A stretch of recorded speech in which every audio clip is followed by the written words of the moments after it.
প্রিয় শিক্ষার্থীরা, তোমরা সবাই কেমন আছো? সবাই সুস্থ থাকো, ভালো থাকো এই কামনা করি আমি আমার আজকে ক্লাস শুরু করছি। আজকে আমি তোমাদের গাছত্ব বিজ্ঞান পড়াবো। আর গাছত্ব বিজ্ঞান বইয়ে প্রথম অধ্যায় লেখা আছে কি গৃহ ও গৃহ পরিবেশের প্রাথমিক ধারণা। গৃহ ও গৃহ পরিবেশ। গৃহ বলতে সাধারণত আমরা সবাই বুঝি এবং জানি যে যেখানে আমরা বসবাস করি সে স্থানকেই গৃহ বলা হয়, এবং গৃহ পরিবেশ বলতে গৃহের বসবাস করা অবস্থায় তার আশেপাশের বিভিন্ন ধরনের পরিবেশের সম্পর্কে ধারণা অর্জন করাটাই হচ্ছে গৃহ পরিবেশের ধারণা। আদিম যুগে মানুষ আমাদের মতো গৃহে বসবাস করত না। হিংস্র বন্য প্রাণীর মতোই তারা আক্রমণ এবং ঝড় বন্যপ্রাণীর আক্রমণ এবং ঝড় বৃষ্টি শীতাতপ ইত্যাদি থেকে নিজেদের রক্ষা করার জন্য শুধু একটা আশ্রয়স্থল খুঁজে নিত। এই আশ্রয়স্থল ছিল বনে জঙ্গলে, বড় গাছে, পাহাড়ে গোয়া ইত্যাদি। পরিবারে পরবর্তীতে ধীরে ধীরে কি এগিয়ে চাষাবাদ শিখলো, একত্রিত হয়ে পরিবার গঠন করতে শিখলো। তারপর পরিবারের সদস্যদের বসবাসের জন্য তারা গৃহের প্রয়োজন অনুভব করলো, মানে পরিবারের সদস্য সবাই একসাথে বসবাস করার জন্য গৃহের প্রয়োজন অনুভব করলো এবং গৃহ নির্মাণ করতে শিখলো। এইভাবে গৃহের সূচনা হলো, মানে এইভাবে একটা গৃহ কীভাবে সৃষ্টি হয় সেটাই সূচনা হলো। গৃহ এমন একটা স্থান যেখানে আমরা পরিবারবদ্ধ হয়ে বসবাস করি। গৃহ আমাদের এর মৌলিক চাহিদাগুলো, আমাদের মৌলিক চাহিদা 6টি উপাদান আছে। 6টি উপাদানের মধ্যে গৃহ হচ্ছে একটি অন্যতম উপাদান। আমরা আমাদের বিভিন্ন ধরনের চাহিদা পূরণের জন্য সারাদিন নানা রকম কাজে ব্যস্ত থাকি। সারাদিন কাজের পর বিশ্রামের প্রয়োজন হয়, আর বিশ্রাম করার জন্য আমাদের একটি গৃহের প্রয়োজনীয়তা অনুভব করতে পারি। ফলে আমাদের সব ধরনের ক্লান্তি দূর হয়ে যায়। এই গৃহে গিয়ে বিশ্রাম গ্রহণ করলে গিয়ে আমাদের খাদ্য, বস্ত্র, পোশাক পরিচয়, শিক্ষা, স্বাস্থ্য, নিরাপত্তা, বিনোদন, বিভিন্ন শখ ইত্যাদি চাহিদা পূরণ করে থাকে। এই গৃহ পরিবেশের মাধ্যমে সবার প্রতি সবার শ্রদ্ধা, ভালোবাসা ও সহযোগিতা থাকার ফলে পরিবারের বন্ধনটাও মজবুত হয়। এভাবে একটি গৃহের সূচনা হয়। গৃহ পরিবেশ বলতে প্রতিটি মানব শিশু জীবনের প্রথম পরিবেশ হলো গৃহ। প্রত্যেকটা মানুষের প্রথম পরিবেশ হলো কি? গৃহ। আশেপাশের সব কিছু নিয়ে গৃহের পরিবেশ সৃষ্টি। আশেপাশে আমি প্রথমেই তোমাদের বলেছি যে আশেপাশের সব কিছু নিয়ে আমাদের একটি গৃহ পরিবেশ সৃষ্টি হয়। গৃহের ভিতরে বা বাইরের সব অংশ, মানে গৃহের ভিতরে যে সব অংশ, গৃহের বাইরে যে ধরনের অংশ, সেগুলো নিয়েই গড়ে ওঠে গৃহ পরিবেশ। পরিবারের সদস্যদের সুখ, শান্তি ও শারীরিক মানসিক সুস্থতা নির্ভর করে এই গৃহ পরিবেশের উপর। একটা পরিবারের সুখ, শান্তি, শারীরিক মানসিক সব ধরনের শান্তি নির্ভর করে গৃহ পরিবেশের উপরে। তোমার গৃহ পরিবেশ যদি ভালো থাকে তাহলে তোমাদের শারীরিকভাবে তুমি ভালো থাকবে, মানসিকভাবে ভালো থাকবে। আর পরিবেশ যদি ভালো না থাকে তাহলে শারীরিক এবং মানসিক দুদিকেই তুমি অশান্তি ভোগ করবে। গৃহ পরিবেশে থাকে বিভিন্ন কি থাকে আমরা সেটা জেনে নিই। গৃহ পরিবেশে থাকে বিভিন্ন গৃহ পরিবেশে থাকে 1 নম্বর বিভিন্ন ধরনের ঘর বা কক্ষ। 2 নম্বর থাকে বারান্দা,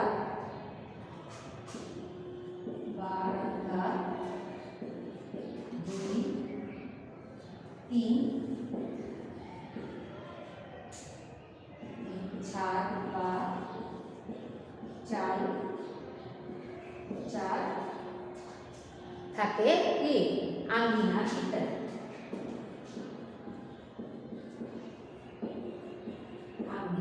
মানে আরো অঙ্গিনা থাকে ইত্যাদি। ঠিক আছে। পরিবারের সদস্যদের বিভিন্ন ধরনের বিকাশের জন্য সুন্দর একটি গৃহ পরিবেশ দরকার। আমরা সবাই শিশুকাল থেকে বৃদ্ধ বয়স পর্যন্ত এই গৃহ পরিবেশে বসবাস করি এবং তাই ব্যক্তি জীবনে গৃহ পরিবেশের প্রভাব অনেক। এখান থেকে বিভিন্ন অভ্যাস, রুচিবোধ, দায়িত্ব, কর্তব্যবোধ গড়ে ওঠে। গৃহ পরিবেশের অনুষ্ঠান করে আমাদের বিভিন্ন ধরনের কাজে অংশগ্রহণ করে থাকি, ফলে আমাদের দায়িত্ব কর্তৃত্ববোধ গড়ে ওঠে। আর তাই শুধু পরিবেশটার হওয়া দরকার পরিষ্কার পরিচ্ছন্ন এবং স্বাস্থ্যসম্মত। গৃহ পরিবেশটা অবশ্যই পরিষ্কার পরিচ্ছন্ন এবং স্বাস্থ্যসম্মত হতে হবে, সুশৃঙ্খল হতে হবে, তাহলে গৃহের মানুষগুলো সুস্থ ও সুশৃঙ্খল হয়ে গড়ে উঠবে, যা আদর্শ জাতি গঠনের সহায়তা করবে। একটা গৃহ পরিবেশের যদি তুমি সুস্থ সুশৃঙ্খল যদি না থাকে, তাহলে তুমি আদর্শ মানুষ বা আদর্শ জাতি গঠনে ভূমিকা পালন করতে পারবে না। তাই গৃহ পরিবেশে এমন সুন্দর পরিবেশ থাকতে হবে যাতে তোমাকে একজন আদর্শ নাগরিক হিসেবে গড়ে তুলতে পারে। গৃহে সব পরিবেশ পরিষ্কার পরিচ্ছন্ন দূষণমুক্ত থাকতে হবে, সেই জন্য গৃহে যে বাস করে তার ব্যবস্থা থাকতে হবে। কি কি ব্যবস্থা থাকতে হবে এবার দেখো। সবাই অবশ্যই বই কাছে নিয়ে থাকবে। সূর্যের আলো প্রবেশ ও বাতাস চলাচলের ব্যবস্থা। একটা গৃহে সূর্যের আলো এবং বাতাস চলাচলের ব্যবস্থা অবশ্যই থাকতে হবে, কারণ গৃহে সূর্যের আলো এবং বাতাস চলাচল যদি না থাকে, তাহলে আসা যাওয়া যদি ব্যবস্থা না থাকে, তাহলে তোমাদের মানে চলাফেরা করে শ্বাস প্রশ্বাস গ্রহণে সমস্যা হতে পারে। বিশুদ্ধ খাবার পানির ব্যবস্থা অবশ্যই থাকতে হবে, কারণ বিশুদ্ধ খাবার পানির ব্যবস্থা না থাকলে অচিরেই তুমি অসুস্থ হয়ে পড়বে। গৃহের ভিতর এবং বাইরে নিয়মিত পরিষ্কার রাখতে হবে। সবসময় গৃহের ভিতর এবং বাইরে অবশ্যই নিয়মিতভাবে পরিষ্কার পরিচ্ছন্ন রাখতে হবে। ময়লা পানি ও মলমূত্র নিষ্কাশনের ভালো ব্যবস্থা করতে হবে। গৃহে সৃষ্ট ধোয়া ও নির্গমন ব্যবস্থা থাকা। গৃহের আঙ্গিনা জায়গা থাকলে সেখানে ছোট বড় গাছ প্রয়োজনে টবেও বিভিন্ন ধরনের ছোটো ছোটো গাছ লাগিয়ে অক্সিজেনের ব্যবস্থা করা যেতে পারে। এই ব্যবস্থাগুলো করতে হবে। এখন দেখো, তোমরা সবাই পাঠ দিয়ে যেতে পারো। গৃহের অবনতি স্থানে বিন্যাস। গৃহ পরিবেশ করার দরকার দরজা থেকে শুরু করে বারান্দা, বিভিন্ন ঘর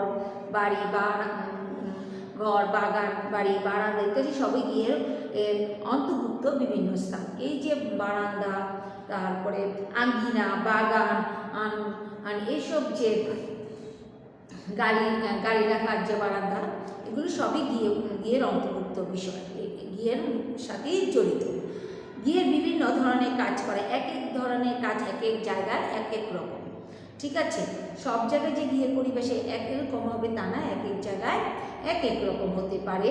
গৃহের বিভিন্ন কক্ষ বা স্থানের বিন্যাস এই কাজের উপর ভিত্তি করেই গড়ে ওঠে, যেমন রান্না, খাওয়া দাওয়া, গোসল, পড়ালেখা, সাজসজ্জা, বিশ্রাম, ঘুমানো, অতিথি আপ্যায়ন ইত্যাদি, ঠিক আছে? এই কাজের স্থানগুলিকে বিভিন্ন রকমও হতে পারে। গৃহের কাজের উপর ভিত্তি করে গৃহের অবনতি স্থানকে মোটামুটি কয় ভাগে ভাগ করা যেতে পারে? 3 ভাগে। গৃহের কাজের উপর ভিত্তি করে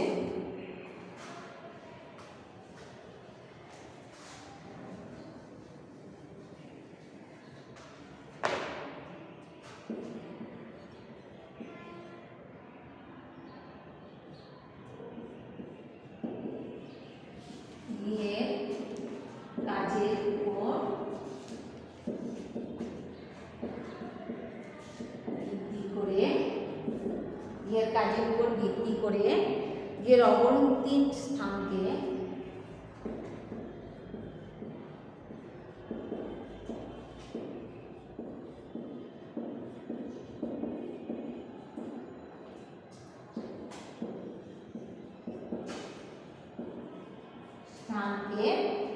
মোটামুটি ভাবে 3 ভাগে ভাগ করা যায়।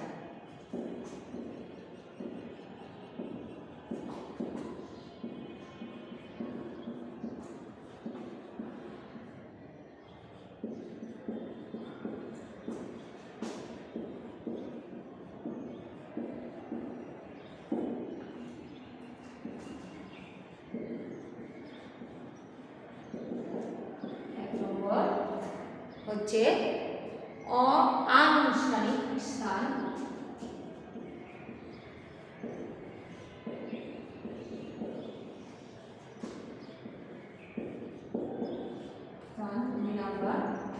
হচ্ছে অনানুষ্ঠানিক স্থান।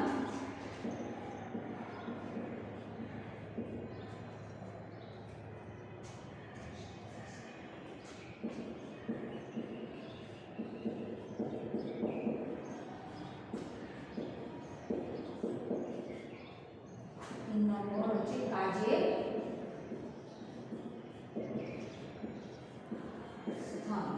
ঠিক আছে। 3 নম্বর হচ্ছে কাজের স্থান।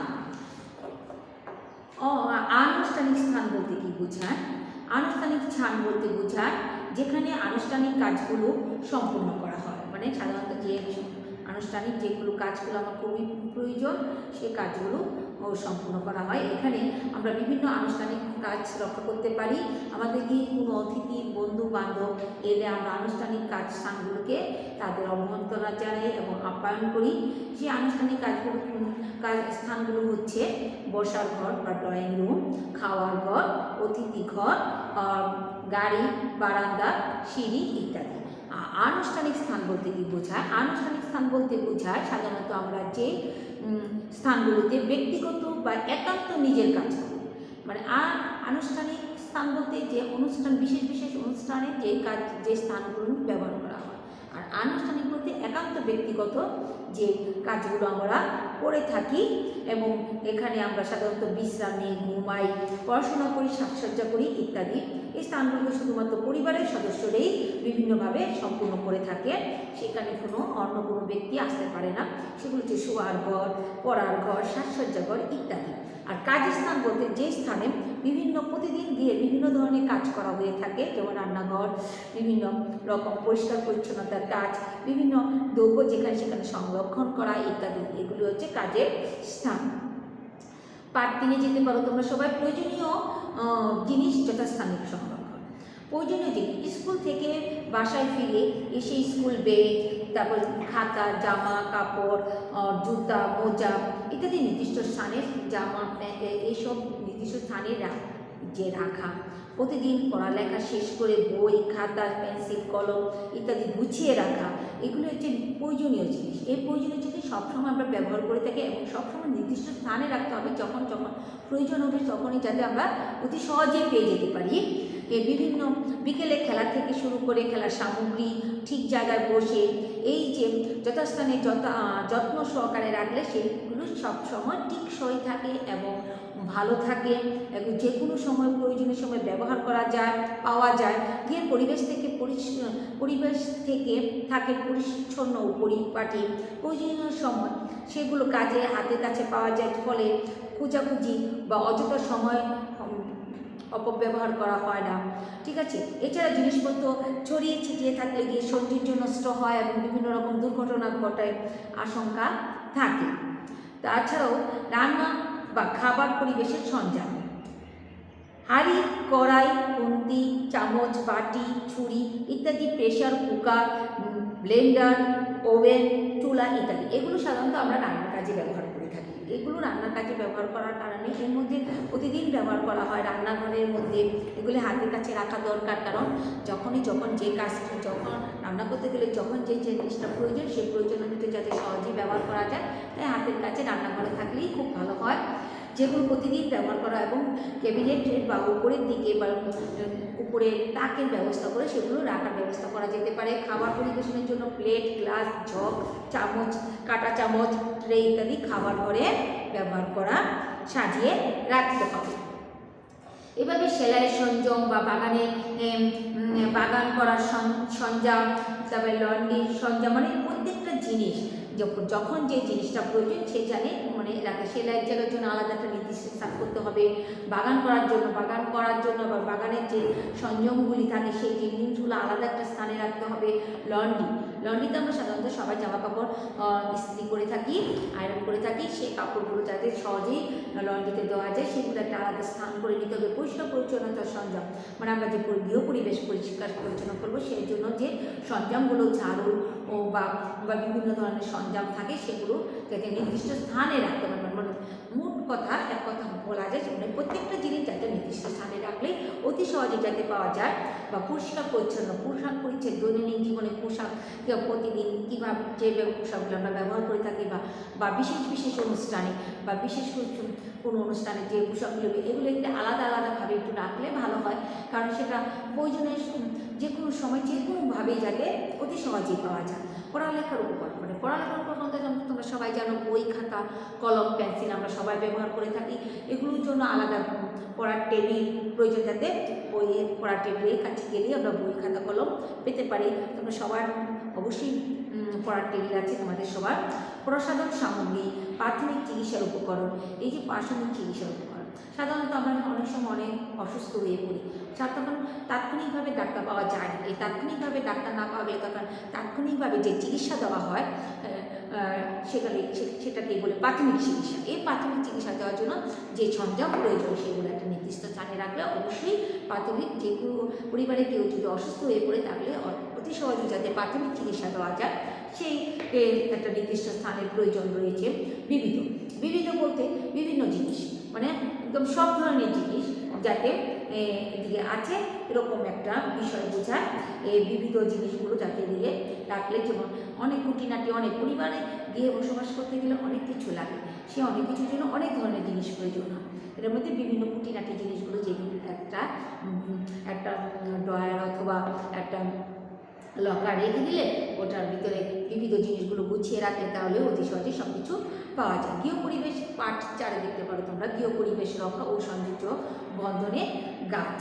গৃহ পরিবেশে আমরা সবাই পরিবেশ পরিচ্ছন্নতাভাবে থাকতে পছন্দ করি, তাই গৃহ পরিবেশে অবশ্যই সৌন্দর্য রক্ষা এবং সৌন্দর্য পরিবেশ রক্ষার জন্য আমাদের অবশ্যই প্রয়োজন প্রতিদিন যে গাছগুলোকে পানি দেওয়া, আগাছা পরিষ্কার করা, নিজের হাতে শাক সবজি ফুল তুলে সেগুলো টাটকা শাক সবজি ফল খেয়ে আমাদের পরিবারের সবার স্বাস্থ্য ভালো থাকে এবং মন প্রফুল্ল থাকে। শরীরে আমরা শহরের বাড়িতে সাধারণত, গ্রামের বাড়িতে টাটকা শাক সবজি পাওয়া যায়, কিন্তু শহরের বাড়িতে টাটকাটা পাওয়াটা খুব দুষ্কর হয়ে পড়ে। সেই জন্য আমরা হয়তো বা নিজের যে বারান্দা বা বাসার ছাদে বা চালা শাকসবজি বা বিভিন্ন ধরনের ফুল গাছ টবে লাগিয়ে আমরা সেই সুবিধাটা ভোগ করতে পারি। গৃহ থেকে আমরা অনেক ধরনের উপকার পেয়ে থাকি। গৃহ আমাদের অক্সিজেন যোগায় এবং যা থেকে আমরা শ্বাস প্রশ্বাস গ্রহণ করে থাকি। এই যে শাকসবজি গাছ পরিবেশ লাগিয়ে গাছপালা লাগিয়ে আমরা লাগাই, সেই গাছপালা থেকে আমরা অক্সিজেন গ্রহণ করি এবং কার্বন ডাইঅক্সাইড ত্যাগ করি। আর গাছ আমাদের কী করে কার্বন ডাইঅক্সাইড গ্রহণ করে অক্সিজেন ত্যাগ করে, এই যে আমাদের জন্য অনেক উপকার হয়। শাকসবজি বা ফল গাছ পরিবার সদস্যদের পুষ্টি যোগায়। তো পুষ্টি যোগায় ফুল গাছ দিয়ে পরিবেশে শোভা পায়। বড় বড় গাছ বা বাড়িতে ছায়া দেয়, পরিবেশকে আরামদায়ক করে। এই যে বিভিন্ন ধরনের যে টবে বা আঙ্গিনাকে আমরা দুইভাবে ব্যবহার করতে পারি, বীজ পুঁতে বা চারা গাছ লাগিয়ে, এভাবে গৃহকে আমরা সৌন্দর্য বোধন করতে পারি। ঠিক আছে, তোমরা সবাই এই অধ্যায়টা পড়ে নিবে। আমি যদি তোমাদের একটু বাড়ির কাজ দিয়ে দিয়েছি, বাড়ির কাজটি বাসায় করে ফেলবে।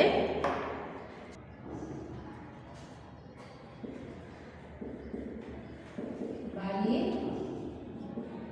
কাজ হচ্ছে প্রাথমিক চিকিৎসা বলতে কি বোঝায়?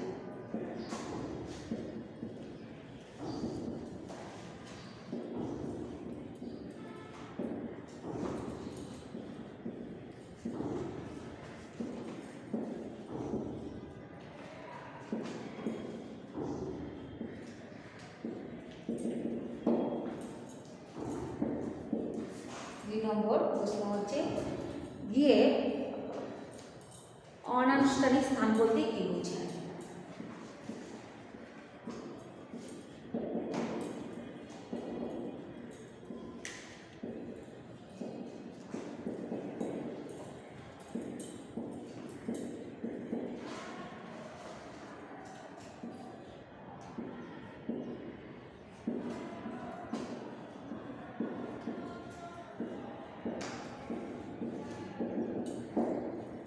সমাজে পড়ে ফেলবে। সবাই ভালো থাকো, সুস্থ থাকো, এই কামনা করি আমি আজকে ক্লাস শেষ করছি। ধন্যবাদ সবাই।